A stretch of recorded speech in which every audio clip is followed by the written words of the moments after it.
Notre verset 20.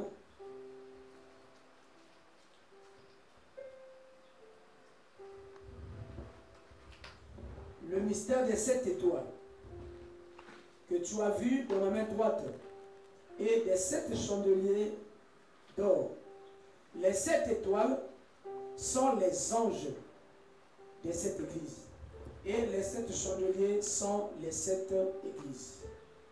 Apocalypse chapitre 3, le verset 4, le verset 14.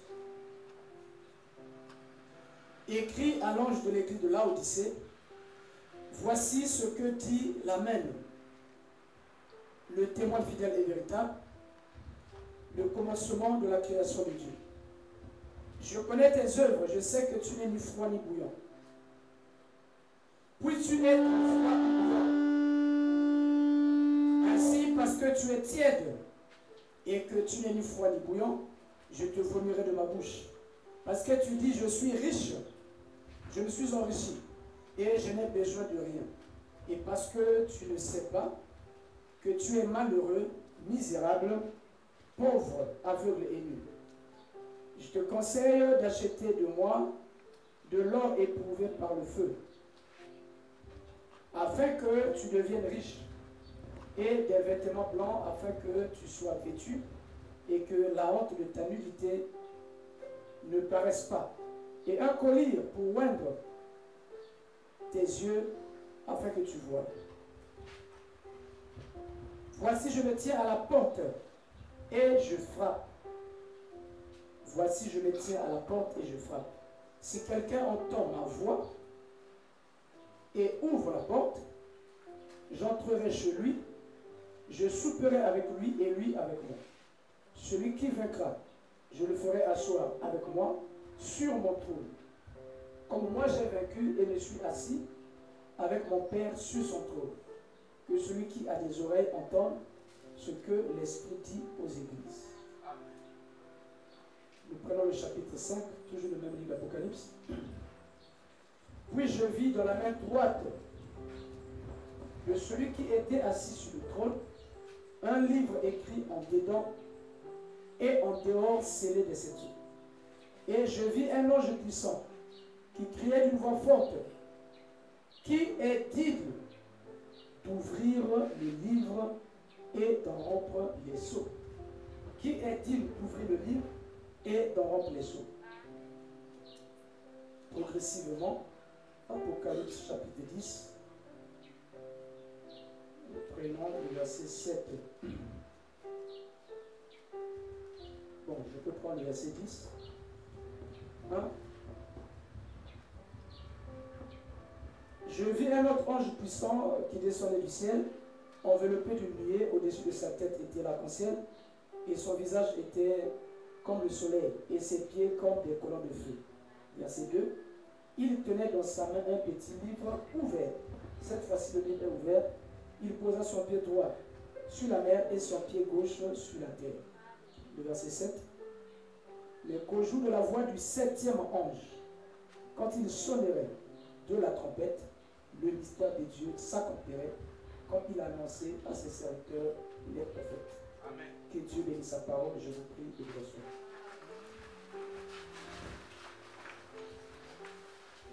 Que le Seigneur nous bénisse tous. Amen.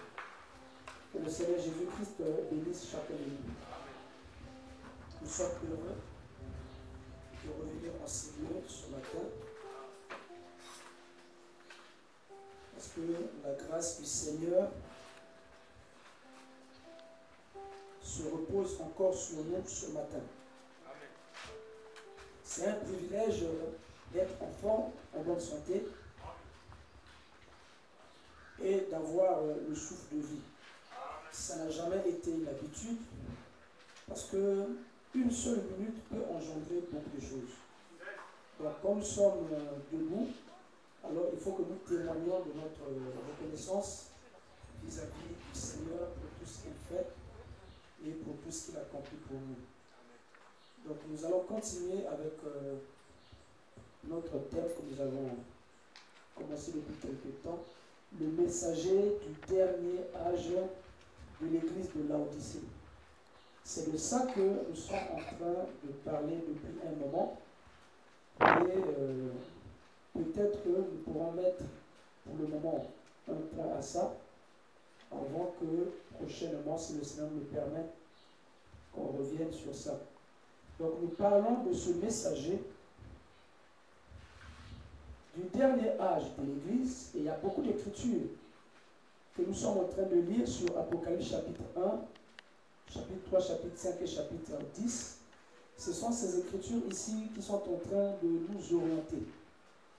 Et depuis que j'ai commencé ce sujet, j'étais en train de dire le vendredi que dans Apocalypse chapitre 10, le verset 1 et 20, là-bas il est parlé, on nous parle des anges, mais nous sommes en train de comprendre que les anges d'Apocalypse chapitre 1, le verset 20, où la Bible dit que l'ange tenait dans sa main 7 étoiles, et la Bible dit que les 7 étoiles sont des anges, et les 7 chandeliers sont les 7 églises. Et j'ai montré que les anges ici, d'Apocalypse 1, 20, sont des anges terrestres. Et qu'il y a des anges terrestres d'un côté, mais qu'il y a aussi des anges célestes. Alléluia. Donc les anges ici là que nous avons dans Apocalypse 1, 20, ce sont des messagers. Ce sont des messagers, ce ne sont pas des anges célestes.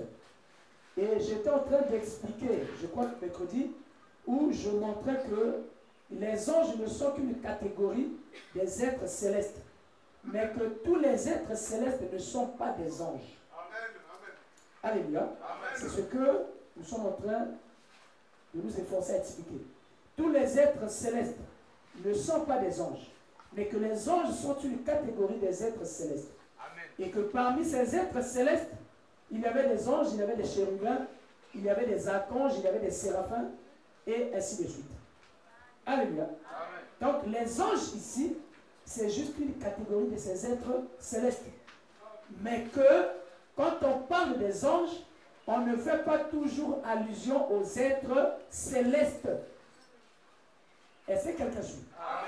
Quand on parle des anges, ça ne veut pas toujours dire qu'on est en train de parler des êtres célestes. Qu'on est en train de parler des serviteurs de Dieu. Les êtres célestes sont des serviteurs de Elohim. Alléluia. Mais quand on parle des anges, par exemple dans Apocalypse 1, 20, on nous parle des 7 étoiles qui sont les 7 anges, mais ici ces 7 anges ne sont pas des êtres célestes. Amen. Les 7 anges ici sont des messagers terrestres. Amen. Alléluia. Amen. Et quand un homme est envoyé de la part de Dieu, il est aussi un ange de Dieu. Amen. Et le prophète dit que même le pasteur est l'ange de l'Église.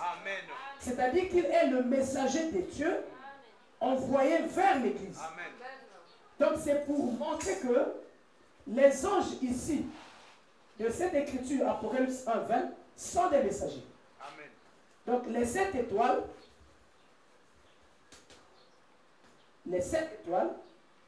qui sont les 7 anges? Qui sont les 7 anges? Sont des messagers. Sont des messagers des 7 âges de l'Église.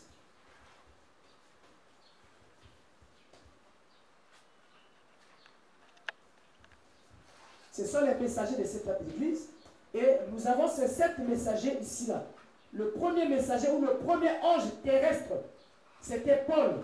Le deuxième Irénée, le troisième Martin, le quatrième Colomban, le cinquième Luther, le sixième Wesley, et le septième messager, le septième ange terrestre, c'est William Marion Branham.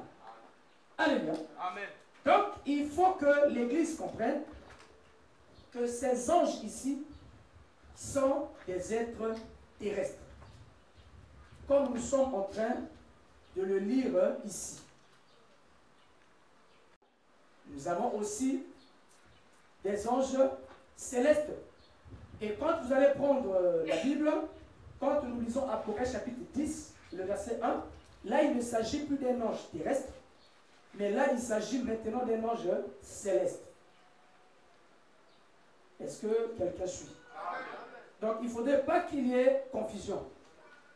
Il faudrait que ça soit clair pendant que nous sommes en train d'avancer. Ça doit être au fur et à mesure très clair. Je vais lire quelque chose ici. Je vais lire le prophète. Ok. Je prends le livre des Sceaux, le premier sceau. Je lis dans le premier sceau. Le Saint-Esprit dit ceci, le paragraphe 200. Bon, c'est long ici, le prophète a d'abord réuni l'écriture, mais je ne veux pas tout lire, sinon ça va nous prendre trop de temps. Il dit, il posa son pied droit sur la mer et point de suspension gauche sur la terre. Et il cria, point de suspension, une voix forte, comme rugit un lion. Quand il cria, les 7 tonnerres firent entendre leur voix. Et quand les 7 tonnerres eurent fait entendre leur voix, moi, Jean, j'allais écrire, entre parenthèses, écrire quoi? Ce qu'il avait dit. Et j'entendis du ciel une voix qui disait, c'est ce qu'ont dit les 7 tonnerres. Je descends. Il dit, mais qu'au jour de la voix du 7e ange, le paragraphe 200, le prophète dit ceci. Il dit, ce dernier ange, virgule, ange terrestre. Amen. Alléluia. Amen. Suivez s'il vous plaît. Ce dernier ange, virgule, l'ange terrestre. Le prophète va expliquer, va montrer ici ce que je suis en train de vous dire. Donc, il montre ici là qu'il y a un ange céleste et il y a un ange terrestre. Il dit ce dernier, virgule, ce dernier ange, virgule, ange terrestre. Cet ange-ci, c'est-à-dire que l'ange d'Apocalypse 10.1, il dit cet ange-ci, il était descendu du ciel. Amen. C'est-à-dire, celui qui posa son pied sur la terre et sur la mer, lui, il était descendu du ciel. Cet ange-ci, il était descendu du ciel. Il dit, ce n'était pas lui. Lui, il était descendu du ciel. Mais, là, il parle de la voix du 7e ange. Alléluia. Amen. Mais là, il parle de la voix du 7e ange, c'est-à-dire un ange terrestre, un messager. Je vais continuer la lecture. Mais là, il parle de la voix du 7e ange, qui est un, point de suspension, qui est un ange, virgule, ça veut dire un messager. Alléluia. Amen. Donc, le prophète nous montre ici qu'il y a des anges terrestres et des anges célestes. Mais les 7 ici, les 7 étoiles, sont des anges terrestres. Et William Aaron Branham, dont nous sommes en train de parler, qui est le messager du dernier âge de l'Église, lui aussi, il est un ange, mais il est un ange terrestre. Amen. C'est-à-dire que c'était un messager. Alléluia. Amen. Il est messager et il vient de la part du Seigneur Amen. avec une mission spécifique, Amen. avec une mission bien précise. Amen. Quelle est la mission de ce prophète-là? J'ai pris un angle en dehors de l'angle que j'ai montré le dimanche passé. Dans la semaine, j'ai développé un autre angle. J'aimerais que l'Église fasse attention. Quand ce messager prophète vient, la mission que Dieu lui donne, c'est de révéler, c'est de prendre les mystères cachés qui sont écrits dans le livre. Amen. Est-ce que quelqu'un est là? Amen. Lui, il va révéler. C'est-à-dire que révéler, c'est rendre Plus clair. clair, rendre à découvert. Amen. Ce qui est voilé. Amen. Quelque chose qui est voilé, quand on le révèle, alors il se fait connaître. Amen. J'ai ma Bible ici. Quand je fais ceci, ma Bible est voilée. Amen. Alléluia. Amen. Donc, révéler signifie quoi? C'est de montrer ce qui se trouve à l'intérieur. Quand j'enlève ceci, alors ça signifie que je révèle ce qui était à l'intérieur. Amen. Donc, le travail, la mission de William Aaron Branham comme messager du 7e âge, sa mission va être de révéler les mystères qui étaient écrits dans le livre, mais qui étaient cachés. Amen. Amen. C'est la mission que lui, il va avoir. Je vais lire le prophète ici. J'ai beaucoup lu ça le vendredi. Pour ceux qui étaient ici le vendredi, ils comprennent bien ce que je suis en train de dire parce que je les ai beaucoup lus le vendredi.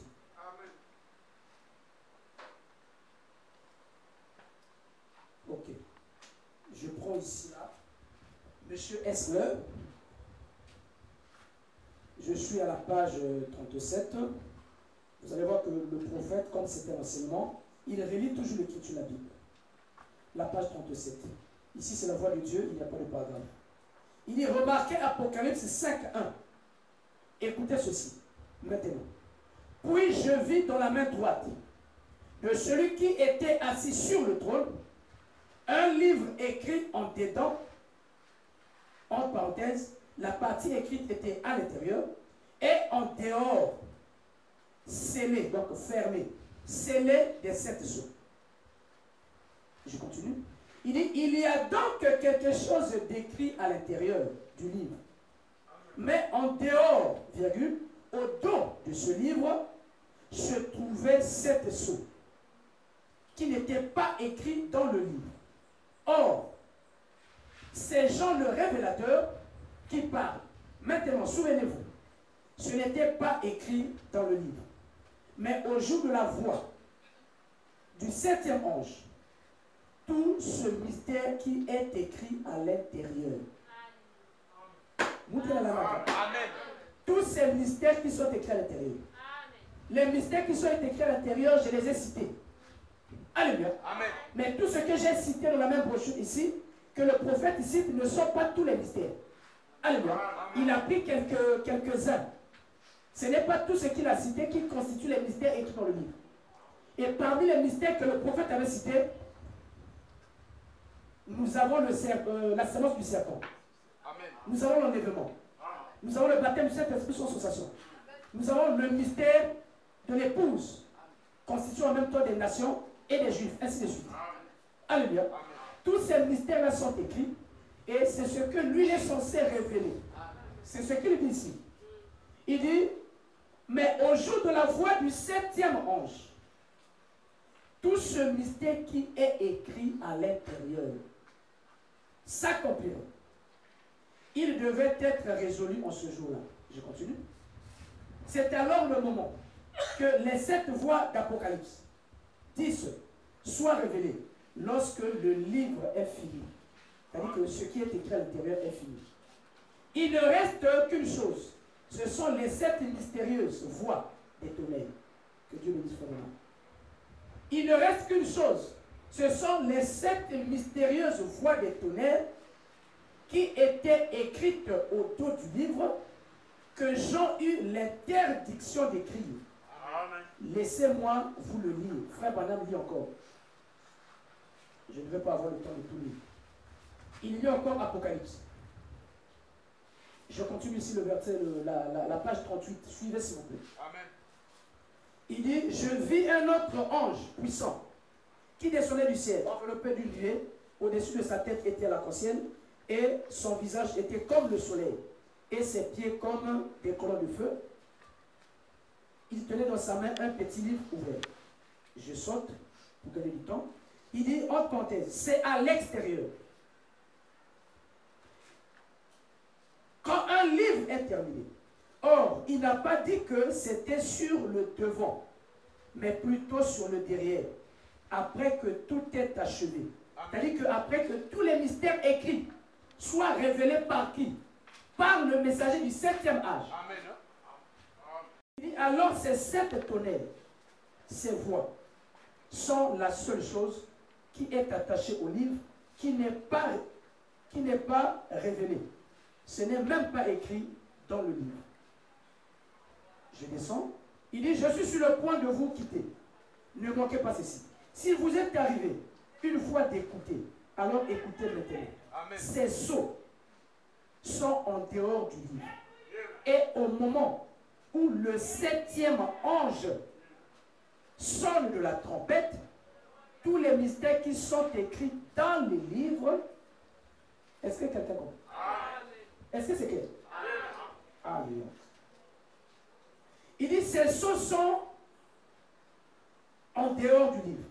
Et au moment où le 7e ange, au moment où William Aaron Branham sonne de la trompette, c'est-à-dire il proclame son évangile, il proclame son message à lui, sonne de la trompette, il dit tous les mystères qui sont écrits dans le livre sont accomplis. Point.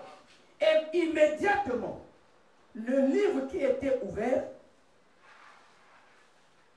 et écrit à l'intérieur est fermé.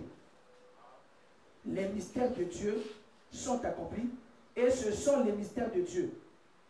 Deux points, le départ de l'Église et toutes ces autres choses. Les mystères sont terminés. Amen. Alléluia. Qu'est-ce que le prophète est en train de montrer? Je vais revenir.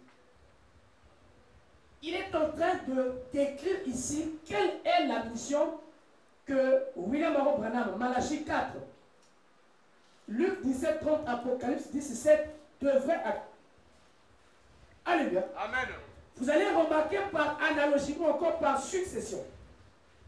Quand nous prenons Apocalypse chapitre 5, vous allez constater que Apocalypse chapitre 5, ce livre-là, dans Apocalypse 5, l'ange dit que le même livre-là est fermé. Est-ce que l'église est? Apocalypse 5, le livre est fermé. Mais que c'est écrit en dedans. Il y a des choses qui sont écrites en dedans. Et en dehors, ce qui est en dehors est fermé et scellé par les sept tonnerres. Et quand nous avançons dans Apocalypse chapitre 10, Amen. Le verset 1, le même livre qui était fermé dans Apocalypse 5, ce livre-là devient comment? Ce livre devient ouvert. Amen. Et qui ouvre le livre? Est-ce que quelqu'un comprend? Amen. Est-ce que quelqu'un peut dire oui? Amen. Qui ouvre le livre?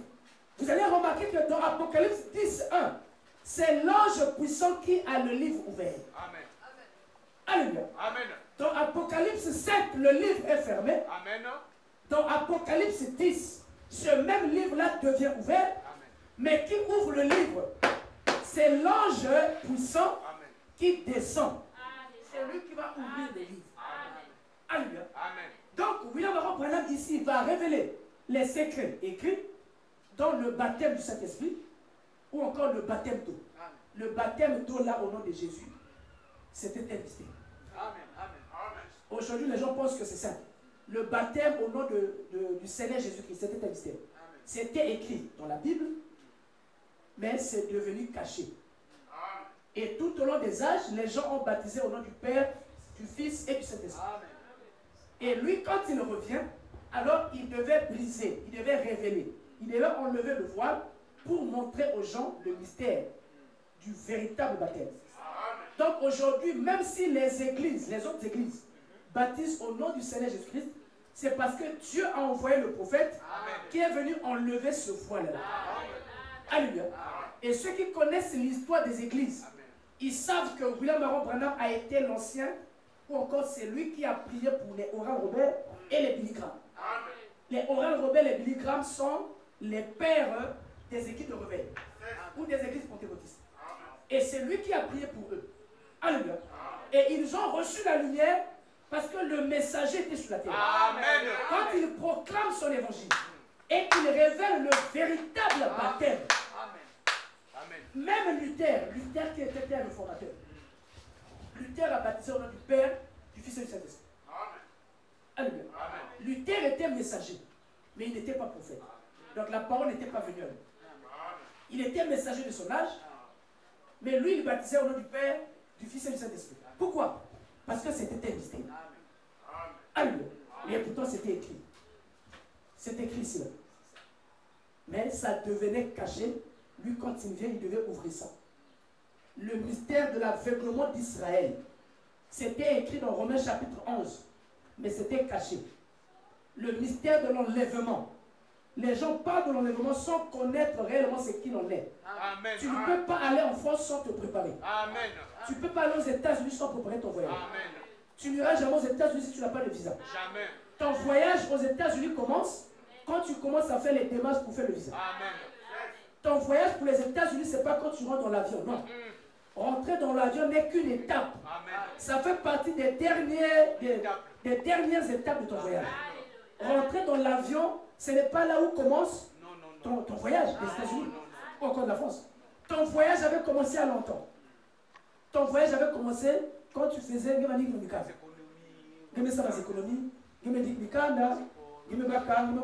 ambassade, quand tu as le visa, alors là maintenant, la préparation continue. Donc l'enlèvement, ce n'est pas quelque chose qui tombe du ciel comme ça, non. L'enlèvement, il faut une préparation. Amen. Et personne ne peut être enlevé s'il n'est pas préparé. Amen. Et celui qui prépare l'Église, les chrétiens, les croyants à l'enlèvement, c'est Jésus-Christ lui-même, mais au travers de la parole qu'il donne aux messagers du dernier âge. William Aaron Branham reçoit la parole. Cette parole n'appartient pas à Frère Branham. Les gens pensent que le message, c'est le message de William Aaron Branham. Non. Amen. Moi, je suis ambassadeur du Congo en Chine. Mais quand le président me donne un message, je ne suis pas le responsable de ce message. Non. Moi, je ne suis qu'un messager. Amen. Je prends le message du président, je ne change rien. De toutes les façons, le président lui-même a déjà signé. Amen. C'est un message qui est écrit signé. Donc, moi, je n'ai qu'à transmettre. Le message, ce n'est pas pour moi. Mais je suis, on appelle ça en diplomatie, je suis un émissaire. C'est-à-dire que quelqu'un qu'on envoie. Je ne suis qu'un envoyé. Le message, ce n'est pas pour moi. Donc, le message ici, que ce dernier messager prêche, n'est pas le message de William Aaron Branham. Je ne sais pas pourquoi les branhamistes ne comprennent pas ça. Comment ne pas comprendre que ce message n'est pas pour Branham? Branham l'a reçu de la main de Dieu. Alléluia. C'est Dieu qui lui donne le message. Et étant prophète, William Aaron Branham devrait rester fidèle à ce message. Il devait rester fidèle à ce que Dieu lui avait dit. Et quand il est venu, effectivement, il est resté fidèle à ce message. Donc ce n'est pas son message. C'est le message de Jésus-Christ que lui, il a pris et il a transmis. Et c'est ce message-là qui prépare les hommes et les femmes. Il n'y a pas un autre message sur la terre, ça n'existe pas. Il n'y a pas un autre moyen pour que Dieu te prépare. Si quelque chose te dit que tu es un fils de Dieu, quelque chose te dit que tu es un élu, alors il faut bien que tu sois préparé. Alléluia. Parce que Jean-Baptiste étant le premier précurseur, celui qui dit avant, William Aaron Branham, son message vient pour préparer la seconde venue de Jésus-Christ. Donc ça signifie que si tu ne reçois pas ce message, tu ne peux pas te préparer. Et le message ici là, du Seigneur Jésus-Christ, apporté par William Aaron Branham, alors c'est un message complet. C'est à tort que les gens pensent que ce message-là est destiné aux branhamistes ou encore au tabernacle. C'est destiné à tous les élus. Si tu es coréen du Nord, tu es un élu, ce message-là c'est pour toi. Si tu es congolais de Brazzaville, si tu es élu, si tu étais dans la pensée de Dieu, ce message-là va te concerner. Quand tu vas écouter la voix de ce message, quand tu vas écouter le Seigneur Jésus-Christ, alors tu sauras toi-même faire la différence. Tu ne pourras pas t'aligner pour une église, mais tu vas t'aligner pour la lumière qui est Jésus-Christ. Je suivais le président français, je ne sais pas, hier. Il a dit que les Européens et les Américains, ils méritent d'être lapidés. On devait les lapider. Parce que dans la Bible, quand quelqu'un blasphémait, le sort véritable, c'était qu'on le tue. Donc les Américains méritent d'être lapidés, avec les Français. Un président de la République qui se rend dans une école primaire, DOS, il ne faut pas dormir. Il se rend dans une école primaire. Il est là assis avec les pauvres enfants. Les pauvres enfants. Il est en train de leur dire que, est-ce que parmi vous, il y a des gens qui ont des parents de même sexe? Et il dit que aujourd'hui, de nos jours, c'est normal d'avoir un couple, un enfant qui a des parents de même sexe. Il dit ça dans une école privée. Et il y a un enfant qui est dans le premier, il dit, oh, enfant de même sexe, parents de même sexe. Il dit, oui, parents de même sexe, aujourd'hui ça se passe. Vous pouvez avoir les parents de même sexe. C'est quelque chose de normal. Vous imaginez dans quel état les gens sont. Et c'est ça, c'est ce qu'on appelle la civilisation. Pour eux, c'est la civilisation. Et quand on présente la lumière, les gens disent que ça, c'est pour vous les branhamistes. Donc, toi, tu ne connais pas que exposer ton corps là, c'est mauvais. Il n'y a pas de branham dans ça. Quand la lumière vient, alléluia, tous ceux qui sont dans les ténèbres fuient. Les cafards n'aiment pas la lumière. Toutes les mauvaises choses se font dans les ténèbres. Voilà pourquoi vous voyez les jeunes gens dans les copains-copines, dans la copinerie. Ils vont dans les coins des rues, là où il fait sombre. Vous n'allez pas les voir là, ici à lampadaire. Ils seront dans un endroit là où il fait nuit, là où il fait sombre. Quand ils sont dans cet endroit sombre, dès qu'on projette la lumière, oh, il y a ici la messager. Ils vont quitter les lieux, ils vont partir. Alors, pourquoi? Parce que le péché, la mondanité, ne peut pas supporter la lumière. Donc quand la lumière vient, si tu es un élu, tu comprends qu'il n'y a qu'un tabernacle. La parole de Dieu, la vérité pour un fils de Dieu, la vérité pour une fille de Dieu n'a rien à voir avec la religion. Tu ne prendras pas position pour ton église. Quand Jésus est venu, Jésus n'appartenait à aucune église. Quand William Aaron Branham a commencé son message, William Aaron Branham n'avait aucune église. Et quand une véritable sémence de Dieu, quand tu as la sémence de Dieu en toi, quand tu écoutes la voix de Dieu, tu vas reconnaître cette voix. Parce que toi, tu es une sémence éternelle. Quand ça frappe dans ton cœur, tu ne vas jamais prendre position pour l'église. On a l'église avec des salaires plus élevés. Mais l'église avec toi, il y en a plus agréable dans la minute, je ne sais pas que ça va qui. Même si notre pantalon est collant et serré, pas que ça va qui. La Bible aussi dans l'issue qui est tout. Quand la parole vient et que ça t'éclaire, tu reconnais toi-même que c'est une église morte. Ton église là est morte. C'est une église séduite, c'est la séduction. J'étais dans un taxi hier, je suivais un prédicateur, pasteur blanc, qui est en train de prêcher. J'ai dit, mais qu'est-ce qu'il est en train de... J'ai fait au moins 30 minutes dans le taxi. J'ai dit, bon, qu'est-ce qu'il est en train de dire? Donc, c'est une prédication, un évangile qui n'a pas de contenu. C'est-à-dire que ça ne peut pas sortir quelqu'un de la mondanité du péché. Ça ne peut pas purifier quelqu'un. Ça ne peut pas le sanctifier. Comment tu vas recevoir le Saint-Esprit si tu n'es pas sanctifié? Pourquoi on aime mentir les autres comme ça là-bas? Donc Jésus-Christ qui est le Saint-Esprit, il va rentrer dans un cœur, dans une âme où il y a la mondanité. Il va prendre proposition. Il va rentrer dans un cœur où il y a la séduction. Jésus va rentrer dans ce cœur-là. Où tu vis comme le monde, où tu es comparable au monde. Où on te montre que tout est facile. Tu peux avoir ton copain, tu es en difficulté, Dieu va te comprendre parce qu'il te paie la maison. Et Jésus va descendre dans ton cœur. Mais il faut d'abord que tu sois sanctifié.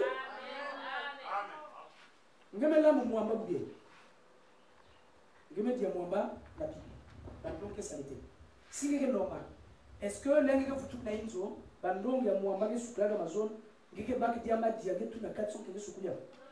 Mais avant que ngé utiliser les sali. Mais il faut que sukula ngé katou muamba na zone. Mama desu ba saksa ki kamama na kata ndongi na kata nzu. Donc gemela mfufu. Gemela fufu, façon fufu ke bikanana na bin na kati. Ngekula bia fufu kaka na kata. Ngeke sérieux. Si nous avons un peu de fufu, nous avons ngeke sukulu tete nzunga fufu la Amazon.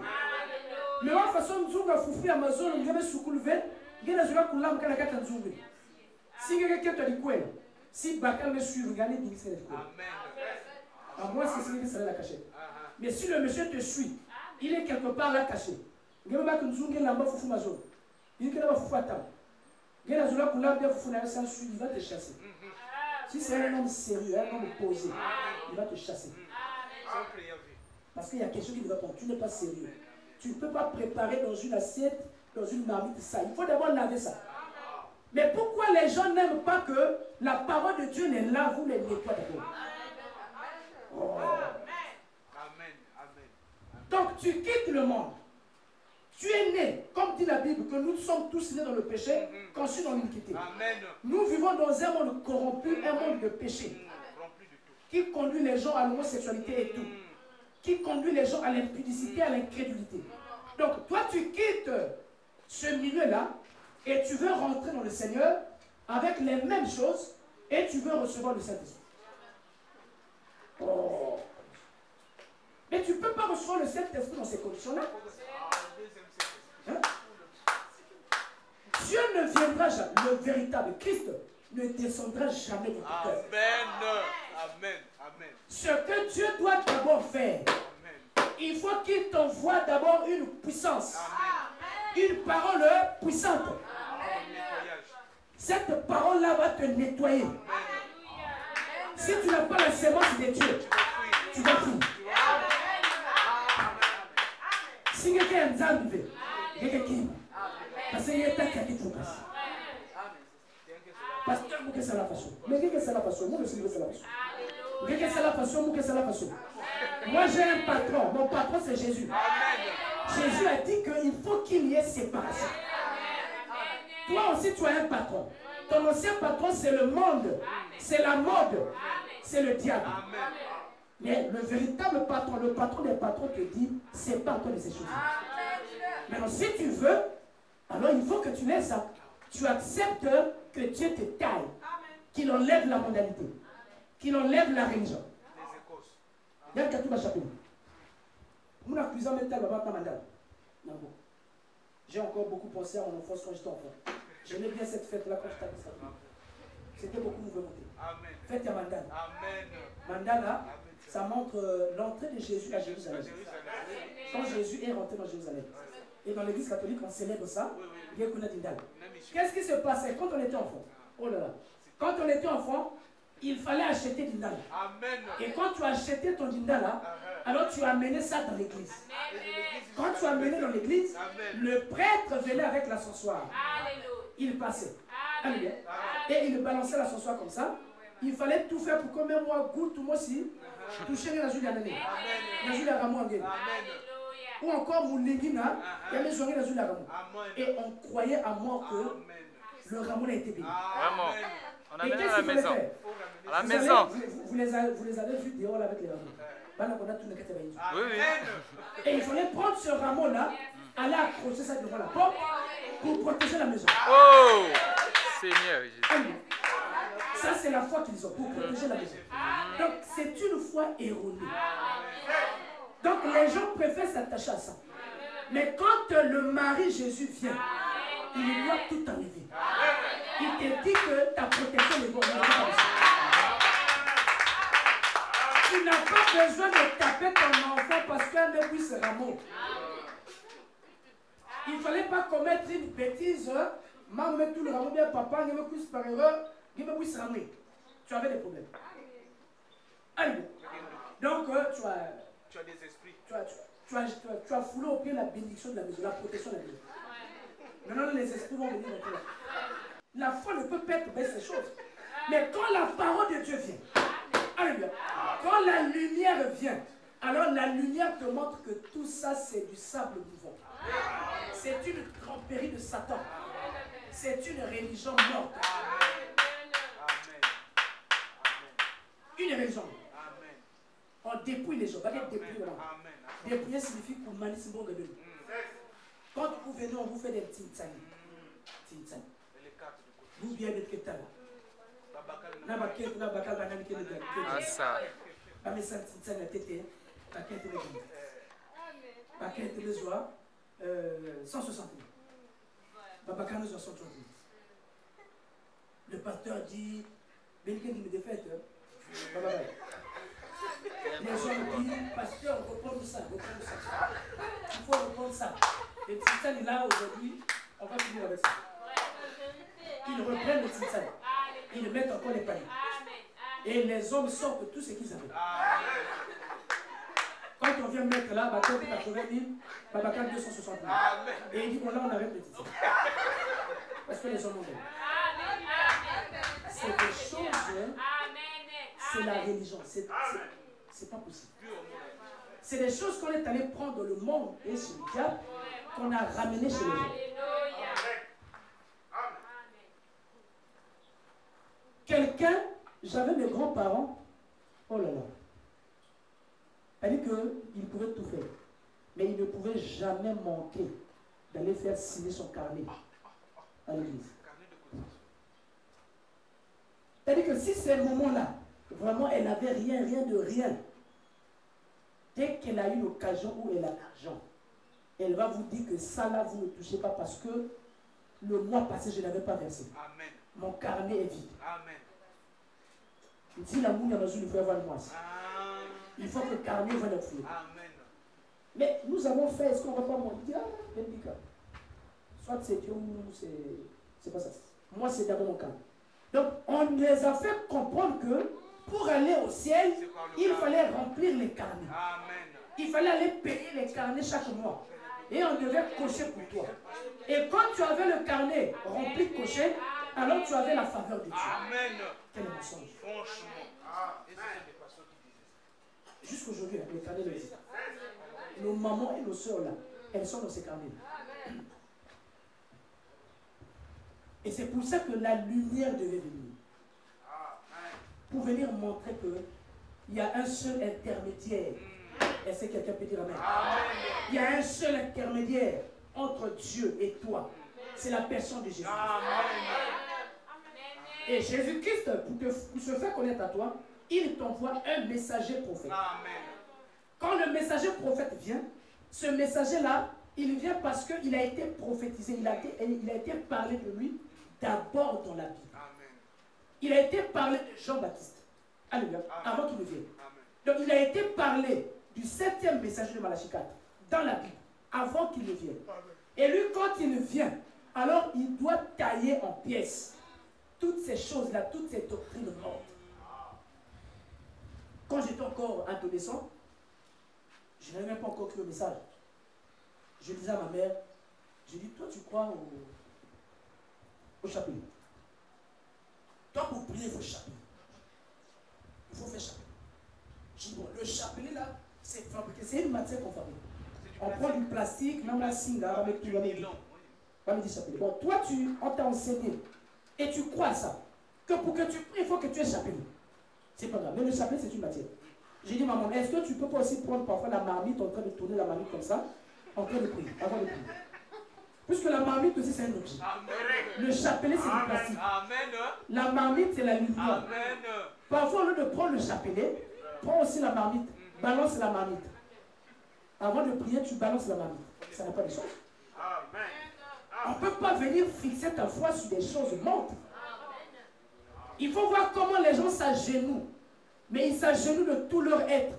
C'est-à-dire que tu sens que la personne rentre en elle. Quand elle est devant la statuette de Marie. Il faut voir comment les gens sont sérieux. Parce que pour lui, la statuette là lui met en contact avec Dieu. Vous voyez comment le diable est méchant? Et le monde a accepté ce mensonge-là. Et la lumière devait venir par le prophète. Amen. Amen. Amen. Amen. Et quand cette lumière vient, elle vient pour dénoncer ces choses. Et la lumière vient pour la séparation. Maintenant, si tu es des dieux, si tu as la sémence des dieux, quand tu écoutes cette voix, alléluia, Amen. Tu reconnais le cri de ton Créateur. Tu reconnais que ça, c'est une partie de moi. Tu ne vas pas dire qu'il n'y a que des habitants. Une sémence des dieux ne dira pas que c'est du branamisme. La sémence va reconnaître que c'est Jésus-Christ qui m'appelle afin que je sorte de ce système-là. Si tu vas en France, aux États-Unis, pour qu'on te reconnaisse un homme civilisé, un homme un homme civilisé, c'est-à-dire quelqu'un qui a jour, il faut que tu acceptes le mariage gay. Pour eux, être civilisé aujourd'hui, être à la une, être à jour. Donc tu es à la page. Il faut que tu acceptes le mariage gay. Si tu refuses le mariage gay, pour un Américain, un Européen, tu n'es pas à jour. Donc tu es démodé. Amen. Voilà. Comme tu ne les acceptes pas, tu n'acceptes pas leur liberté, toi tu es démodé. Tu es du 19e siècle. Amen. Et c'est ce que les églises ont fait pour le message. Quand la parole de Dieu est prêchée, alors les gens se disent que le message est démodé. C'est pour le siècle passé. Et que vous apportez ce message-là, c'est pour que nous nous séparons de la mode. Dieu n'a rien à voir avec... Le salut n'a rien à voir avec la mode. Tu vas comprendre. Alléluia. Si tu refuses cette voie, tu comprendras que Jésus-Christ, il était mieux pour toi de ne pas suivre la mode qu'il est allé en enfer. Amen. Parce que l'enfer fait plus mal que la mode. Et cette mode satanique, c'est ça qui conduit les gens en enfer. Et tu vas comprendre que le choix à faire sur la terre, ce n'était pas de suivre cette mode, mais c'était de suivre ce vieux évangile. Amen. L'évangile à l'ancien mode. C'est ce qu'il fallait suivre. Vous préparez encore pour constituer une église. Une église, non. Lui, il vient pour constituer une épouse. Amen. Voilà pourquoi vous allez voir que cet âge de Laodicée ici, quand on décrit cet âge, c'est un âge où les gens sont tièdes. Amen. Ils ne sont pas froids, ils ne sont pas bouillants. Et ils croient être riches. Ils croient avoir la connaissance. Ils croient être vêtus, alors qu'ils sont nus. Amen. Les vêtements d'un fils de Dieu et chrétien, c'est la révélation de la parole. Amen. Si tu veux être vêtu, si tu veux que ta vie soit vêtue, il faut que tu te parles de la parole de Dieu. Il faut que tu te parles du Saint-Esprit. Et quand la lumière vient dans ta vie, si tu as la sémence de Dieu, si tu es élu, Éphésiens chapitre 1, le verset 2 et 3, si tu es élu, tu vas reconnaître la mort. Alléluia. On était tous au monde, non? On était tous pareils. Mais quand la sémence que Dieu a placée a reconnu la divinité, Amen. alors la sémence fait le choix. Amen. Le choix est clair. Amen. Entre la vie et la mort, la Bible dit fais le choix. Amen. Le choix est Claire. Amen. soit tu choisis la religion, soit tu choisis Jésus-Christ. Amen. Beaucoup de gens aussi choisissent la religion. Amen. Amen. Il va te dire que bête de la kimbaliste. Nous ne voyons pas que bien, hein? Maman, que bien, mais bête de la famille avec bête de la kimbaliste. Parce que toi, quand tu es né avec ta famille. Même ton père, tu es né avec ton père. Ou bien tu es né avec ta mère. Ou le jour où on va t'enterrer, ton père ou ta mère va t'accompagner. Même ton mari qui dort tous les jours avec toi, il va fuir. Si on lui dit que tu disais que tu aimes ta femme, viens l'accompagner, il va refuser. Et toi, tu dis que dans notre famille, tu es la kimbaliste. Tu es la armée du salut. Tu es la catholique. Tu es la musulmane. Mais c'est parce que tu ne comprends pas. Tu ne comprends pas que chacun est responsable de sa propre vie. Le salut est individuel. Le salut est personnel. Le salut, ce n'est pas une affaire de famille. Ce n'est pas une affaire de groupe. Le salut, Dieu t'appelle toi-même. Et déjà, la Bible dit que quand la parole de Dieu vient, la parole de Dieu vient pour séparer. La fille et sa mère. Le fils et son père. Donc si tu reconnais la lumière et que tes parents veulent te garder, la carte est solo, si tu es de Dieu, tu vas les quitter. Jusqu'à ce qu'ils reconnaissent ta foi, tu vas les quitter. Parce que la parole vient pour faire la séparation.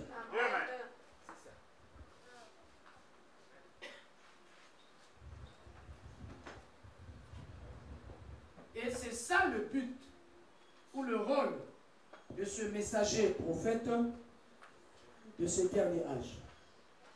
Il vient pour séparer. Il vient pour chercher, préparer une épouse à Dieu. Alléluia. Que Dieu aide les hommes sur la terre. Dieu a aidé les hommes. Je finis, hein? 10 minutes, me dit. Ou bien au moins, ça va Jésus-Christ a déjà aidé les hommes. Dieu a aidé les hommes. Dieu a aidé les hommes sous deux formes. Pourquoi je le dis?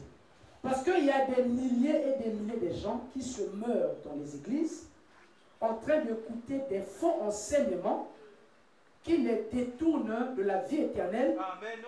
Et de l'amour de Dieu. Amen. Et ces hommes-là continuent à crier que Dieu leur vienne au secours. Alors que Dieu les a déjà secourus.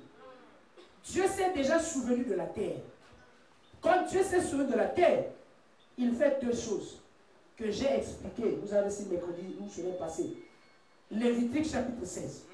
Dieu vous envoie le bouc de l'Éternel, qui est Jésus-Christ, qui va mourir à Golgotha à la croix. Et Dieu vous envoie le bouc d'Azazel, qui est cet animal-là qui devait rester, qui devait être laissé vivant, mais qui devait avoir le sang sur lui, qui devait être chassé hors du camp pour amener le péché du peuple en loi. Voici les deux manières par lesquelles Dieu, Elohim, sauve un homme. Est-ce que quelqu'un peut dire amen? Est-ce que quelqu'un peut dire amen? C'est par ces deux moyens-là. Dieu ne te sauvera jamais s'il n'y a pas les deux boucs. La première œuvre que Dieu a accomplie pour te sauver, c'est Jésus-Christ qui est allé dans la croix. Un innocent, quelqu'un qui n'a rien fait. Il n'est même pas né par le sexe. Mais il accepte d'être tué comme un brigand, comme un ivrogne, comme un idolâtre, comme un adultère, comme un fornicateur. Ça, c'est le premier acte du salut. Et c'est quelque chose. Amen. Une fois que Dieu a accompli l'œuvre de Golgotha, le sacrifice a été payé pour quelqu'un, pour toi. Alors la deuxième chose qui suit, alors Dieu t'envoie le bouc d'Azazel. Ce bouc-là qui n'est pas tué. Et le bouc d'Azazel, c'est ce bouc-là que nous avons vu dans Apocalypse chapitre 5, qui était comme immolé, mais qui avait 7 cornes et 7 yeux. Donc Dieu va, après avoir envoyé, crucifier Jésus à la croix. Moutin Tala Jésus à la moussa. On dit que nos péchés sont pardonnés, non? Nos péchés sont pardonnés comment? C'est par le sang de Jésus. Par le sang de Jésus comment? Au moyen de la foi. On n'a pas pris une partie du sang de Jésus, on a mis sur nous pour que le péché soit pardonné. Nous sommes sauvés par le sang de Jésus à la croix, par la foi. Nous croyons qu'il est allé mourir à la croix pour mes péchés, je le crois. Alors c'est cette foi-là qui fait que mes transgressions soient pardonnées et enlevées. Premièrement.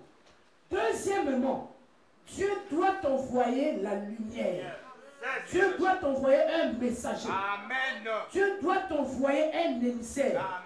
Cet émissaire-là que Dieu t'envoie, en dehors de Golgotha, l'homme que Dieu t'envoie est le type du bouc d'Azazel qui est resté vivant. Lui, il vient maintenant avec la parole. Il vient avec la lumière. Il vient avec l'évangile. Quand tu acceptes la parole de Dieu et cette lumière-là qu'il apporte, c'est là où tes péchés sont expiés. C'est là où les péchés de l'homme sont pardonnés. Si tu dis seulement que et que Dieu t'envoie la lumière, la parole, tu refuses, tu vas être jugé. Tu vas passer par le lieu de tourment. Tu vas passer par le jugement du trône blanc. Oh, mais non, mais moi j'avais cru à Jésus, je crois qu'il était mort pour mes péchés. Mais ça ne suffisait pas. On ne t'avait pas enseigné que ça ne suffisait pas. Jésus à la croix ne suffisait pas. Après Jésus à la croix, il fallait recevoir l'homme que Dieu envoie avec la parole. Amen. Quand tu acceptes encore le même Jésus qui est mort à la croix, mais qui revient maintenant à toi sous la forme de la lumière, sous la forme de la parole, quand tu reçois et tu crois cette parole-là, c'est là où tu es sauvé. Amen. Amen. Mais il faut que tu discernes. Ça fait mal de voir des milliers de gens en train de suivre des imposteurs. Des pasteurs imposteurs. C'est-à-dire que c'est des messagers de Lucifer. Amen. Qu'il a formés. Amen. Et qu'il a envoyés dans des églises. Et ce sont des foules qui les suivent. Des foules qui les suivent. Même leurs œuvres, ce qu'ils font, montrent ce qu'ils sont. Amen. Mais les gens préfèrent écouter le mensonge. La plupart aujourd'hui, ils ont pactisé avec Satan. Les pasteurs. Amen. La plupart, ils ont pactisé avec Satan. Parce que pour avoir une grande église, je ne dis pas qu'avec le Saint-Esprit, où la parole, Dieu n'attire pas. Dieu attire les fous. Alléluia. Frère Branham a attiré les fous. C'est la parole.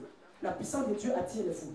L'enseignement de la parole aussi attire. Je parle de la plupart aujourd'hui, qui pour des raisons, pour des motifs pécuniaires, avoir un nom, un renom ou avoir de l'argent, ils vont pactiser avec Satan. Et pour la plupart, le diable lui donne ce qu'on appelle vulgairement un petit numéro. Donc il y a un truc qu'il va faire.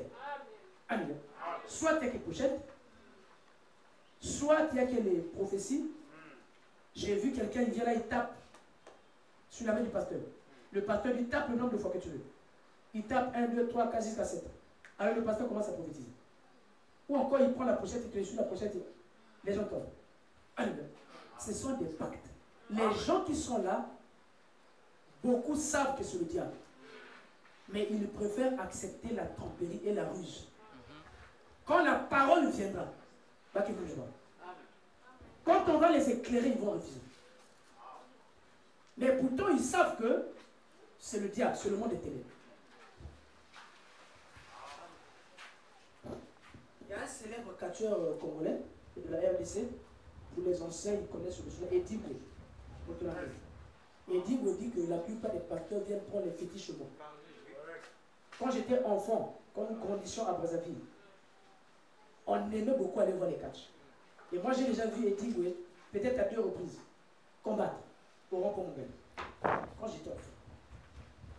Il dit que les choses que moi je fais, c'est ce qu'il donne au pasteur qui vient le consulter. Allez. Amen. Donc, quand tu es là, il fait ça. Dis-toi. Et Dingo, quand il faisait ses combats, il avait, nous on appelait ça, quand il était enfant, tête dans les vides. C'est-à-dire qu'il ne te touche pas, il te fait ça, tu tombes.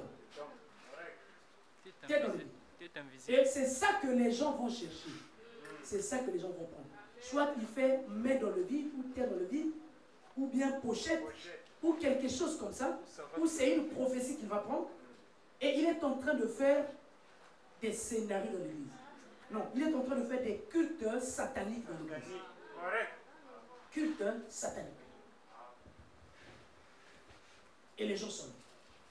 Maintenant, quoi ne présenter pas par eux? Il faut avoir la grâce. Sinon, ils vont te chasser. Ils vont te lapider. Parce qu'ils aiment le mensonge.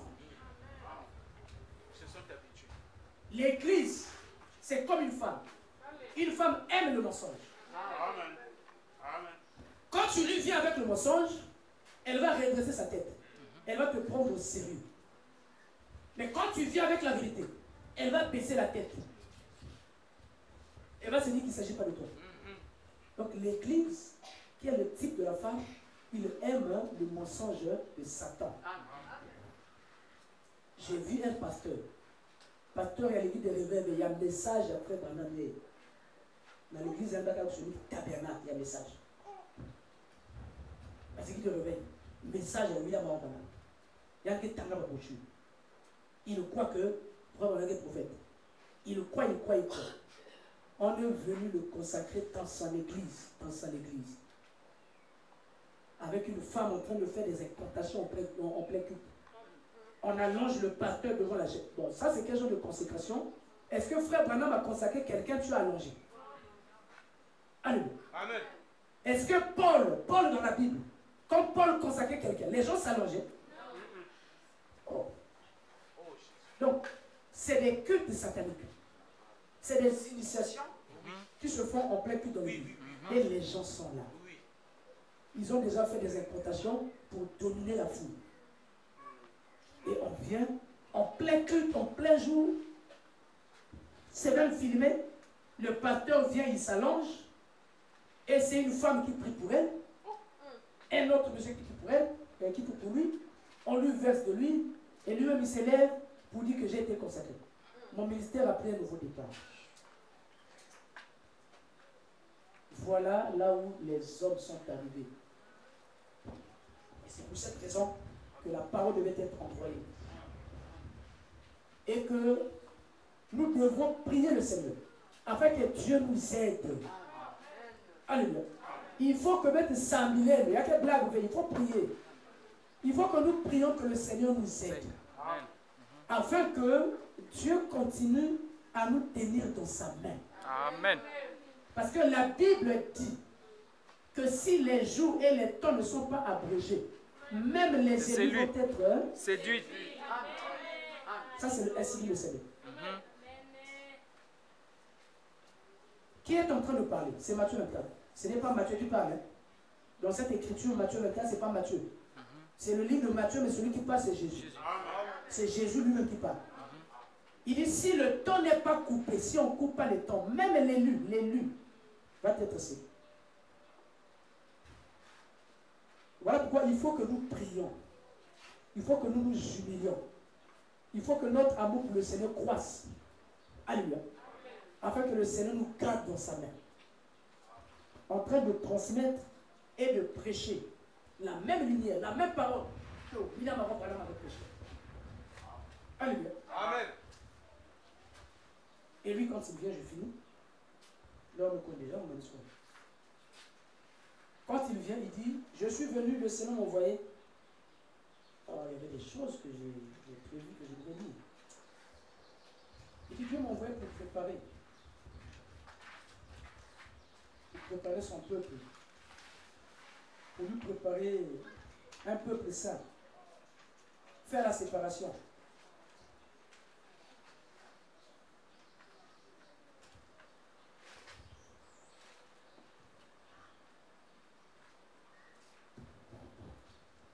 Quand le messager vient, le messager prophète, le messager nous sort de tous les systèmes du monde. Il y a un venin qui est rentré dans nos maisons, un venin. Et le diable connaît que c'est un outil, une arme formidable pour nous faire passer du temps et pour nous corrompre. Non, pour nous, comment on appelle ça? Pour dépraver les mœurs. Amen. Il s'agit de la télévision et les téléphones aujourd'hui. Amen. Satan a fait un coup formidable sur ce point. Vraiment. Un coup formidable. Et nous passons tout le temps. Si mettez dans votre la télé, mettez dans votre la téléphone. Alléluia. C'est un coup magnifique que le diable a fait et qu'il a réussi. Amen. Alléluia. Voilà pourquoi il faut que Dieu nous aide. Les dépravations aujourd'hui se passent dans la télévision. Oui. Dans les téléphones. Voilà pourquoi les enfants, surtout les jeunes gens que vous voyez là, il ne faut pas couper ça avec le téléphone en bas. Amen. Amen. Les enfants là, il faut les contrôler. Quand tu les vois là à la maison, il y a Internet, il y a des filles. Quand ils reviennent à l'école, elles font des choses bizarres. Oui. Ça c'est vrai. Et en tant que parents, la responsabilité que nous avons, avant les 18 ans, les 20 ans, les jeunes là ne devaient pas avoir de téléphone. Amen. Parce qu'il y a des choses qu'ils découvrent dans les téléphones. Les choses qu'ils font dans les téléphones. Ça va te laisser bouche bée. Amen. Ça va te laisser bouche bée. Si les gens voient un peu ça téléphone là, Amen. Dieu bénisse le frère William. Frère William, que personne va n'avoir téléphone. Amen. Don est parti d'ici. Il était à niveau bac.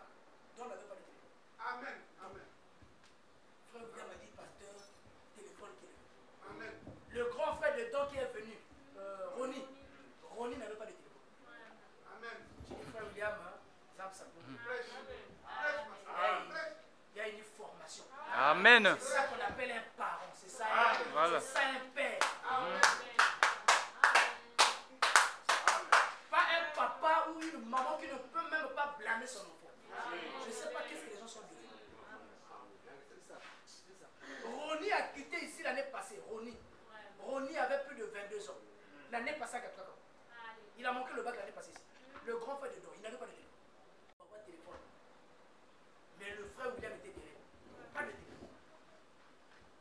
C'est donc quand Don a eu le bac, son père a dit, maintenant là tu as le bac, je peux te donner le téléphone. Don a eu le téléphone après le bac. Non, non, le téléphone. Et quand on suit ce que le téléphone là fait, c'est le téléphone là qui les touche.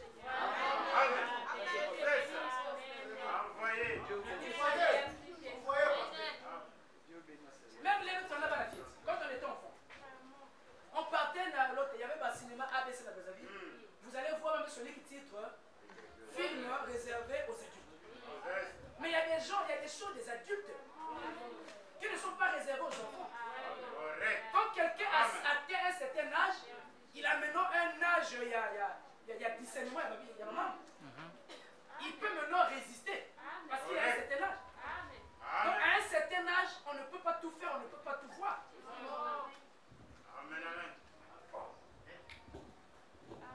Et les téléphones détruisent les gens.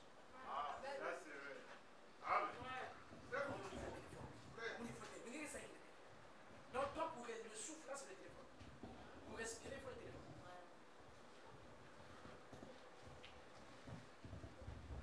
Et ce que le téléphone fait aujourd'hui, il y a beaucoup de parents, je finis par là, beaucoup de parents qui ont perdu leur enfant à cause des téléphones. Beaucoup de parents, ils ont perdu le contrôle de leurs enfants à cause des téléphones.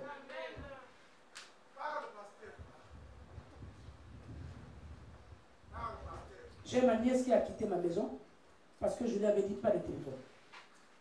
Donc elle commence à signer la lac. Téléphone qui veut avoir façon. Signe la lac. Jusqu'à ce qu'elle a fait. Mais tu es un enfant. Toi, tu as pourquoi le téléphone? Tu ne paies pas les maisons, tu ne fais pas le marché, tu ne paies pas tes études. Bon, téléphone là, ça joue quel rôle dans ta vie? Si tu n'en as pas, ça fait quoi? Donc, les parents, si tu as dit que s'il y a une nécessité de téléphone où tu dois rentrer en contact avec l'enfant et que c'est vraiment nécessaire et nécessaire, il y a subi là le petit complexe, il y avait fiété. Il a dit ça 3 minutes 4 minutes. C'est ça qui fait le début. Et quand tu lui donnes ça, il faut surveiller ça. Il faut surveiller, même au petit complexe, il faut surveiller. Parce que même avec ton petit complexe, il fait faire des choses. Les jeunes enfants là, ils maîtrisent les téléphones là 10 fois plus que nous. 10 fois. 10 fois. Si ils ont moins de gars, couper ça avec le téléphone avant âge. Bill Gates fait partie des gens qui ont révolutionné le monde. Avec les LTIC, la nouvelle technologie. Donc avec les téléphones. Bill Gates, moi, il y a un qui peut ça téléphone. Je connais l'âge de 17 ans, 18 ans. Bill Gates, si tu as 15 ans, il ne te donne pas le téléphone. Il est parmi les hommes les plus riches de la terre. Et c'est lui-même qui a créé Windows, ma téléphone. Lui-même, il dit que mon enfant, pas de téléphone. Tu n'as pas 17, 18 ans, tu restes là. Tu vas pourrir là. Si tu veux pourrir, tu vas pourrir son téléphone. Tu n'as pas de téléphone. Pourquoi il fait ça? Bon, lui-même, il est au centre de ça. Il défend ça à son enfant. Maintenant, les gens de vaille que vaille là, moi, qui a 11 ans, moi, qui a 10 ans, oh non, ça y a pas sûr, tu veux un téléphone. Et tu veux un tablette. Et on détruit les enfants. Les enfants sont détruits. Il faut que le Seigneur nous aide. Amen. Et nous devons à notre tour aider nos enfants. Amen. S'il nécessitait qu'élever téléphone, qu'élever. Amen. Même la loi. La loi a dit qu'il faut 18 ans. Ça, c'est la loi. Bon, pourquoi la loi n'a pas dit que Makoel 15 ans? Pourquoi la loi a dit 18 ans Makoel? Ça signifie que si tu n'as pas 18 ans, tu ne parles pas Makoel. Autrement dit, c'est ça. Amen. Tu n'as pas 18 ans, va faire l'école. Tant que tu n'as pas 18 ans, je ne veux même pas ton temps de parler du Dikoué. C'est ce que l'État veut dire. Quand l'État dit qu'une fille au Congo, les filles sont mariées à partir de 18 ans. Les hommes à partir de 21 ans. Donc si tu es un homme, si tu as 19 ans, il ne faut pas mourir du soleil du Koué, la carte de Amen.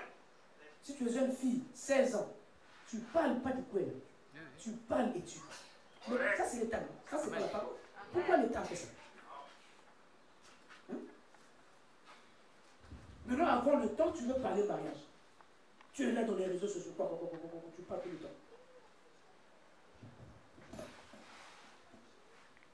Et ça a détruit les gens. Ça a détruit.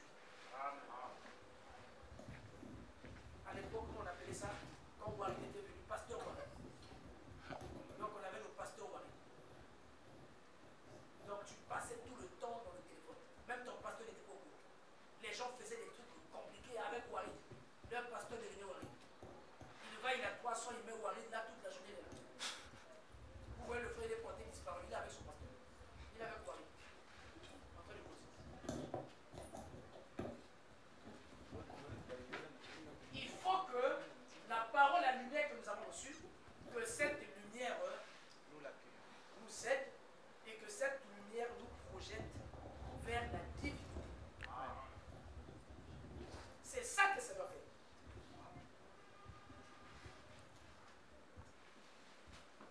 C'est la séparation. Je lis et puis, même Alice, quand j'avais beaucoup de trucs à lire, je vais peut-être lire des Écritures. Le temps qui sont là très difficile. Je prends la brochure Le messager du temps de la fin. Quand vous n'êtes pas encore, quand vous êtes encore enfant, laissez les choses des grandes personnes. Est-ce qu'elle existe maintenant? Laissez ça. Quand tu n'es pas marié, laisse les histoires des femmes et des maris là. Le dimanche prochain, je vais donner la requête ou encore l'annonce à la fin du culte, de la prédication. Je vais recevoir tous les célibataires à partir de 18 ans jusqu'au-delà. Dimanche prochain, la requête. Ou bien le 2, donc dimanche à le 9. 16h30, nous sommes ici. 18 ans jusqu'au-delà, si tu es célibataire. Donc, quand on est, il y a des choses qu'on ne touche pas. Il y a des interdits. Si tu sais que tu es un chrétien, tu es une chrétienne, n'expose pas ta vie. Et ne t'expose pas. Alléluia. Amen. Frère, et soeur, n'expose pas ta vie. Le frère Sylvain a dit, ne va pas trop loin de la frontière. Tu vas mettre ta vie en danger. Tu pourras atteindre des points de non-retour. Tu pourras atteindre des points de non-retour. Et quand tu arrives là, repartir pour toi devient difficile. Voilà pourquoi, pour prévenir, on dit que les jeunes gens ne rentrent pas dans ça. Il ne faut même pas regarder ça. Mettez Jésus devant, jusqu'à ce que les choses ou que le temps arrive. Combien de gens ont abandonné la foi à cause du sexe? Combien de gens? Mais il y a des gens qui sont là dans le monde qui pleurent. Quand ils voient sa condition, ils voient l'amour qu'il a pour le Seigneur Jésus. Ils pleurent. Mais il y a des choses, quand tu as fait ça dans ta vie, tu ne peux plus rattraper ça. Tu vas demander pardon, ça ne sera plus jamais rattrapé. Une fille qui a perdu sa virginité va te repentir. Tu ne seras plus jamais vierge. C'est des choses qu'il faut comprendre. Donc tu te répands, tu ne seras plus jamais vierge de ta vie. Tu ne seras plus jamais vierge. Donc il y a des choses quand tu commets, il y a des choses quand nous commettons. Nous allons réparer cela, on va demander pardon, mais ça va rester gravé. C'est vrai que Dieu va nous pardonner, mais les conséquences de ça seront là. Tu es parti dans le monde, tu as eu un enfant, tu vas tuer cet enfant. Même tuer l'enfant est déjà là. L'enfant est là. Il y a des choses, on ne fait pas. Amen. Alléluia. Et il faut éviter soi-même de trop s'exposer. Si le cas que, ils vont me couper beaucoup dangereux. Vous tous qui êtes là. Amen. Nous avons fait que vous avez la foi. Non, laisse ça. Amen. Recule. Parce que c'est dangereux. Là, tu es déjà à la frontière, là, il faut reculer. Amen. Accepte la défaite. Accepte que les autres gouvernements. Accepte. Amen. Recule. Ça va t'aider. Donc, ne joue pas au dur pour rien. Non, vous êtes à la foi, vous êtes dans un habit. Non. Quand tu vas laisser les plumes, ça sera tout bon.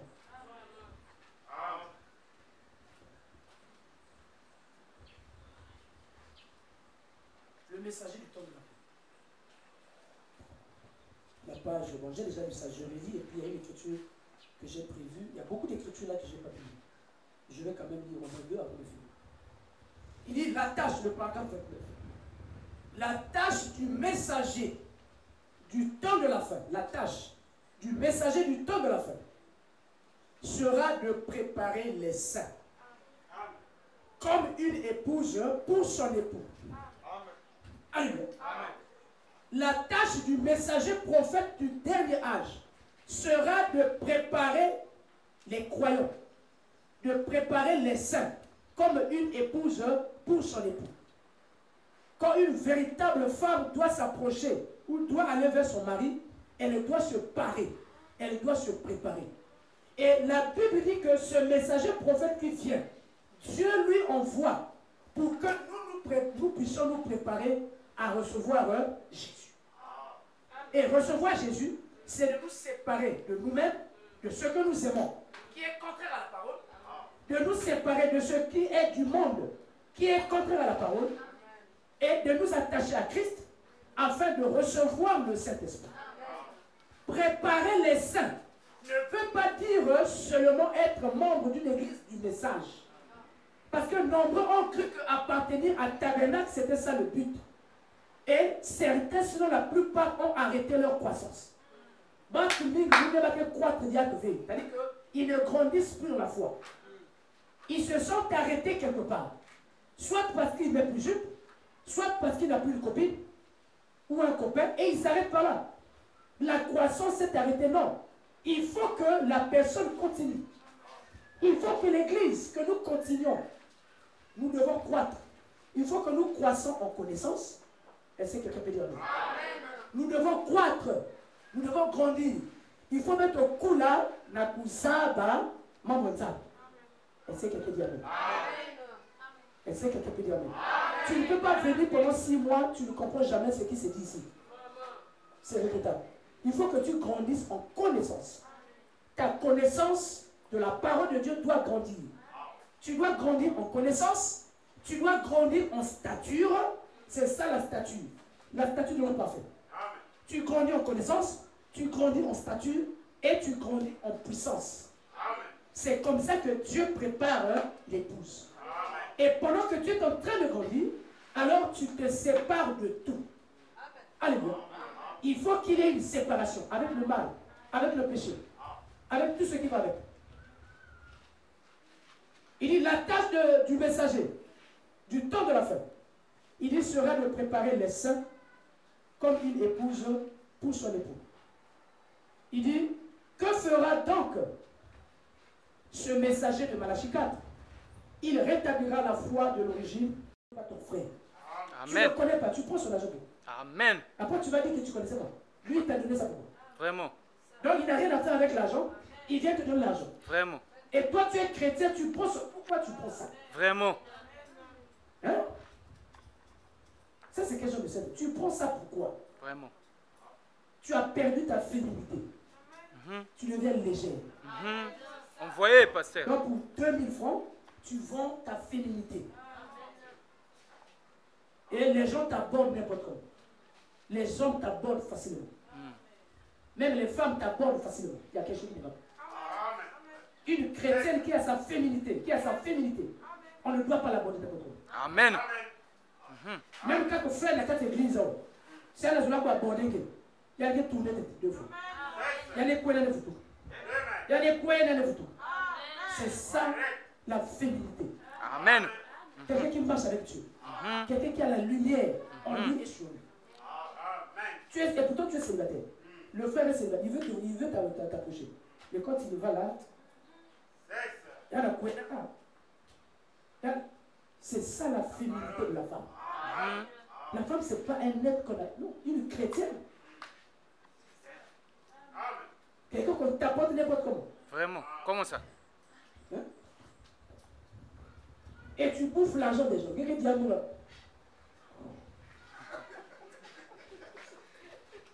C'est pas possible. Tu montes, tu prends l'argent là dans quel compte? Vraiment. Tu fais rentrer ça dans quel compte? Quand tu prends cet argent, c'est un monsieur qui s'approche de toi, qui te donne de l'argent. Tu prends ça dans quel compte? Si maintenant tu vas dans la comptabilité, tu vas loger ça dans quel compte? Vraiment. Comptabilité, il va compte libre. Compte fournisseur, compte je ne sais pas. Toi, tu mets ça dans quel compte? Tu prends l'argent de tout. Ok, d'accord. Bon, maintenant classe ça, mets ça. Vraiment. Tu classes ça. Tu as pris son argent. Ce n'est pas ton frère. Ce n'est pas ton grand frère. Ce n'est pas ton père. Tu as pris son argent. Maintenant, classez ça.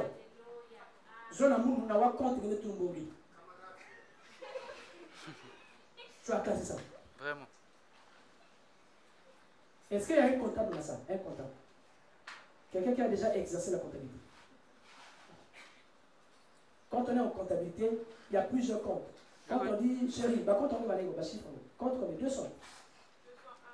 Compte 200. 75, hein? Compte 75. Donc il y a plusieurs comptes. Quand tu sais que compte 75, il y a quelques banques. Il y a quelques banques, il y a banque, il y a tout le compte 215 ou 75. Compte fournisseur, il y a quelques fournisseurs. Bon, maintenant quand tu prends l'argent de quelqu'un, toi tu es une soeur, tu es chrétienne. Vraiment. Tu prends l'argent de quelqu'un qui t'a abandonné dans la rue ou dans le bus ou je ne sais où. Vraiment. Ou dans l'école. Tu as pris son argent, mets ça. Donc tu mets ça dans quel compte? Il faut classer ça. Tu vois qu'il y a un ça ne va pas. Amen. Tu ne peux pas le faire. Vraiment. Tu ne peux pas le faire.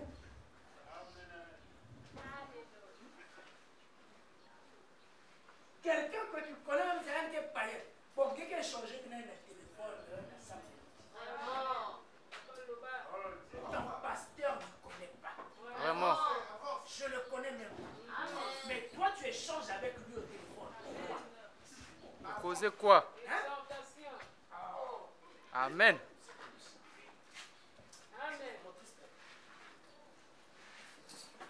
Quand la parole est venue, nous, on n'a pas reçu la parole. Quand on a reçu la parole, on avait la crainte. Amen. Merci Seigneur. Amen. Tu es un frère, tu prends le nom d'une fille dans la rue, tu commences maintenant à causer avec lui. Voilà. Tu commences à entretenir la relation avec lui. Tu dis quoi avec elle? Qu'est-ce que tu te dis avec elle?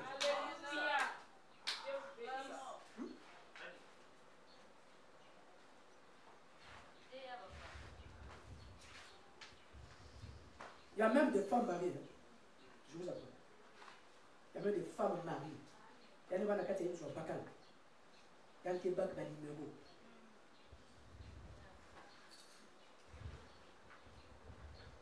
Tu es d'abord chrétien. Ou tu es chrétien. Bon, tu es marié. Tu prends encore le numéro de. Tu as dit que c'est une confusion. Franchement, Vraiment. il faut qu'on vous amène aux États-Unis. Ah ça. Allez-y aux États-Unis. Vraiment. Allez-y au Texas. Bien qu'on a Miami, comme les Africains ont aussi les États-Unis. Il faut aller vivre là-bas aux États-Unis. Là où il y a la confusion. Bon, je vais lire une écriture, il faut que je le lise. Parce que moi, je voulais clôturer avec ce sujet quand même aujourd'hui. Avancez. Le messager ici, du 7e âge,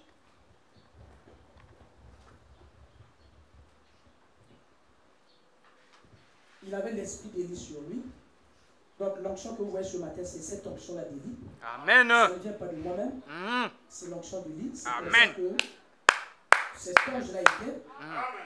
C'est quelqu'un qui ne faisait pas de compromis avec la parole de Dieu. Amen. Et frère Branham, j'ai montré ça qu'il a dessiné les 7 âges de l'église que vous voyez ici. Je voulais quand même lire cette écriture. Je trouve que c'est important. Quand le prophète a dessiné les 7 âges de l'église, en fonction de Apocalypse chapitre 2 jusqu'à Apocalypse chapitre 3, qui cite les âges de l'église, frère Branham a repris ça. Vous allez voir que Apocalypse 2 et 3, qui citent les différents âges de l'église, ne citent pas les noms des messagers. C'est William Baron Branham qui a nommé, qui a retrouvé les noms des messagers de chaque âge. Et par la révélation et par les études qu'il a faites de la Bible, de la parole de Dieu, les révélations qu'il recevait de l'ange, mais aussi les études qu'il faisait avec les livres d'histoire, il est arrivé à retrouver les 7 messagers. Et c'est quelque chose. Et quand il retrouve les 7 messagers, alors il va placer la période ou la durée de chaque âge. Maintenant, je vais lire quelque chose de très important. On finit par là. Qu'est-ce qui s'est passé? Ce qui s'est passé, c'est que Frère Branham a fait, quand il a dessiné les 7 tas de l'église, la pyramide ou le chandelier que vous voyez là-bas, quand il a dessiné ça, c'est d'abord lui, William Branham qui l'a fait. Mais Dieu est venu. L'ange de l'Éternel est venu. Tel que vous êtes là, nous sommes là. L'ange de l'Éternel, l'ange de l'Alliance est descendu et il a dessiné les mêmes actes de l'église devant l'église. Amen. Est-ce que quelqu'un comprend? Les actes de l'église qui a été dessiné par William Branham, l'ange de l'Alliance, l'ange de l'Éternel, cette lumière que vous voyez sur sa tête ici, la colonne de feu, cette lumière est descendue visiblement. Tel que vous êtes assis, la lumière la descend et va sur le mur et dessine les âges. Et quand il a dessiné ces âges, c'était pour confirmer que c'était exact. Amen. Ce que le messager prophète avait fait. Amen. Et le schéma des actes de l'église a été dessiné et confirmé par l'ange lui-même. Et le vendredi, j'ai dit que l'ange de l'Éternel, c'est Dieu lui-même. Jésus-Christ est appelé l'ange de l'Éternel. Jésus-Christ est appelé l'ange de l'Alliance. Alléluia. Il est aussi appelé l'ange du Seigneur. Quand vous voyez Frère Branham parler de l'ange du Seigneur, l'ange de l'Alliance, l'ange de l'Éternel, ça signifie que c'est Elohim lui-même. Et c'est Elohim qui est descendu à dessiner ça. Je vais lire.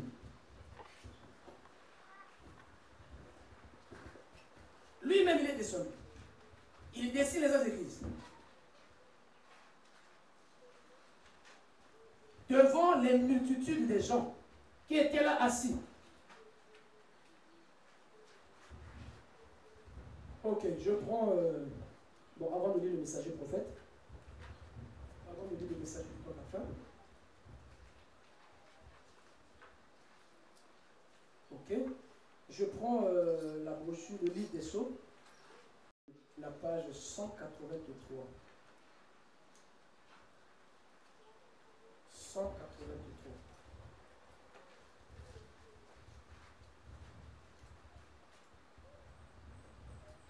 Ok, livre des Sceaux, 183. D'accord. Je vais lire le prophète. Amen. Livre des Sceaux, il s'agit du deuxième sceau. Je suis dans le deuxième sceau, la page 183. Je lis le paragraphe 21. Est-ce que quelqu'un suit? Amen. Ne dormez pas. Suivez s'il vous plaît. Il dit maintenant, hier soir, comme nous aimons toujours le faire, en donnant cet enseignement sur les sceaux, nous l'enseignons de la même manière que vous. Que pour les âges de l'Église. Il met point.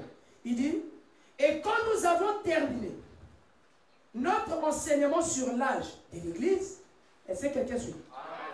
Quand nous avons terminé notre enseignement sur les âges de l'Église,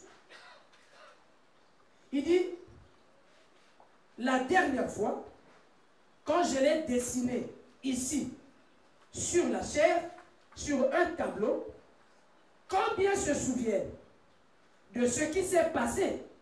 Il pose la question. Amen. Combien se souviennent de ce qui s'est passé? Il dit, il est descendu là. Il est allé droit au mur. Dans cette lumière, la colonne de feu. Dans cette lumière, et il a tout dessiné. Lui-même. Amen. Directement sur le mur. Amen. Là-bas. Devant nous tous. Ça se passe devant témoins. Tout le monde est assis. Ça se passe. Et Frère Branham leur rappelle ça. Que l'ange est venu. Cette lumière est venue. Il a dessiné sur le mur les actes de l'église. De la manière que moi je l'avais dessiné. Amen. Et il a tout dessiné. Lui-même. Directement sur le mur. Là-bas. Devant nous tous. Point. Il dit, l'ange du Seigneur s'est tenu ici même. Amen. Devant plusieurs centaines de personnes. Amen. L'ange du Seigneur s'est tenu ici, devant plusieurs centaines de personnes. Pas vision, pas rêve, non. Réalité qui m'en a mis. Les gens sont assis, l'ange descend et dessine. Ça confirme ce que Frère Branham avait déjà dessiné. Elohim Yahvé est descendu, il a dessiné exactement. Pourquoi ne pas croire au prophète? Vraiment. Pourquoi être incrédule? Je relis. Là, j'étais dans les sceaux. Je prends le messager du temps de la fin. Je vais relire la même chose. Il dit la même chose ici. La brochure, le messager du temps de la fin, prêché le 16 janvier 63. La page 7. Il dit ceci. Il dit, nous venons de finir de dactylographier les 7 tâches de l'Église dans notre assemblée locale. Point. Au tableau noir, j'avais dessiné du mieux que je le pouvais ces âges de l'Église. Donc, lui, Frère Branham, il avait dessiné de la manière qu'il recevait l'inspiration, il avait dessiné ça. Il dit, du mieux que je pouvais, j'avais dessiné ça. Sous l'inspiration. Oh là là, que Dieu soit loué. Il dit, j'avais dessiné du mieux que je le pouvais ces âges de l'Église sous l'inspiration de Dieu. Amen. Le Père Céleste sait que c'est la vérité. Amen. Il dit, l'ange du Seigneur, oh là là, l'ange du Seigneur que vous voyez Amen. sur l'image descendit directement dans la salle devant 300 ou 400 personnes, telle une lumière. Et il dessina lui-même sur le mur les divers âges de l'Église. Nous nous tenions tous là, tandis qu'il dessinait le premier âge, le second, le troisième, le quatrième, cinquième, sixième et septième âge. Point. Aujourd'hui, il y a parmi nous des gens qui étaient présents et en sont les témoins. Quelqu'un peut dire Amen? Est-ce que quelqu'un peut croire à ça? Pendant qu'il parle de ça, il dit que parmi vous, il y a des gens qui étaient témoins ce jour-là, qui sont là présents, qui ont vu l'ange de Dieu sous la forme de la lumière descendre dans l'église et aller dessiner les âges de l'église sur le mur. Amen. Il dit qu'il y a des témoins. Alléluia. C'était pourquoi? C'était pour confirmer que ce que le prophète disait, c'était le ainsi dit le Seigneur. Et tous les messagers là-bas sont ces messagers-là qui ont succédé pendant ces 7 ans d'église. Il n'y a rien, tout a été correct, confirmé par l'ange. Alléluia. Amen. Confirmé par l'ange.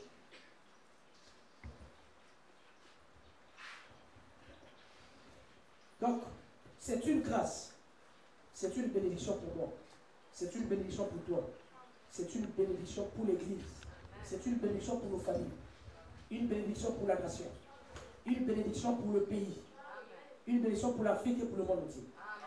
Alléluia. De recevoir Jésus-Christ, de recevoir cette grande lumière. En principe, quand une famille a un véritable chrétien qui a reçu la lumière du temps du soir, qui croit, ce frère ou cette soeur devient le Messie de sa famille. Alléluia. C'est-à-dire que dans une famille, quand vous n'avez pas un frère